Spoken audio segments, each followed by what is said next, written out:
Preparations are coming along nicely. No one suspects me of being the one to let Zadarnov out of his cell. Today, Amanda and I taught Cecile how to make gallo pinto. It is a simple home-cooked dish consisting of black frijoles mixed with arroz. It is well known throughout Central America, not just in Costa Rica, so it is no surprise that a Nica like Amanda would be good at making it. But I was raised in the States from a very young age, and can hardly even remember my mother's gallo pinto. Having to make chit-chat with that clueless bird lover and the so-called revolutionary was excruciating. And, clueless or not, I will need to be especially careful around Cecile, the one who actually recorded that tape. Thankfully, Miller and his men seem to believe I mistook the tape I found for one my friend made. In any case, one can never be too careful. Anyway, the three of us minced garlic and herbs, then cooked them in a pot with frijoles we'd soaked overnight. While waiting for them to cook, we sautéed onions and arroz in a frying pan. Cecile worked the frying pan according to Amanda's directions, but seemed a bit glum. She does have a knack for cooking, though. She is French, after all. We added water to the pan and watched the arroz begin to steam. While we waited, Amanda shared memories of her mother with us.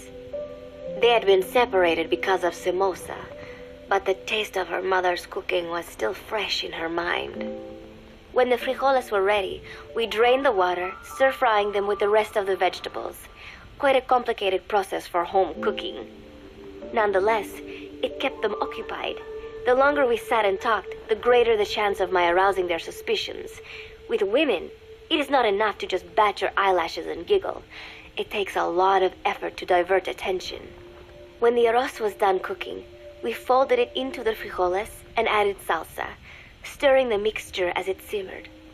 At this point, for some reason, the conversation turned to romance. Why does it have to be that way whenever women get together and chat?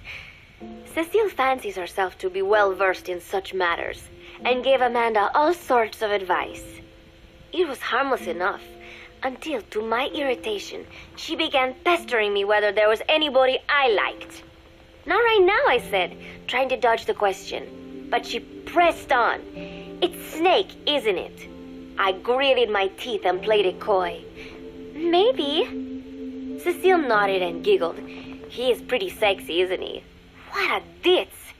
It's all I can manage to just survive. The thought of romance has never once crossed my mind. I have no interest in that kind of man. Soon enough, a rich aroma began to fill the room. The gallo pinto was ready. New came over and rubbed up against our legs, looking for a handout. Unfortunately, it was not the kind of food a cat would like. We let a few of the soldiers have a bite, and then headed off to the mess hall. The home-cooked flavor we'd achieved was a big hit with the men of MSF. Not that we are trying to impress them or anything. Even I could manage a dish like that. Snake enjoyed it too. Let me make this absolutely clear. I have no interest in that man.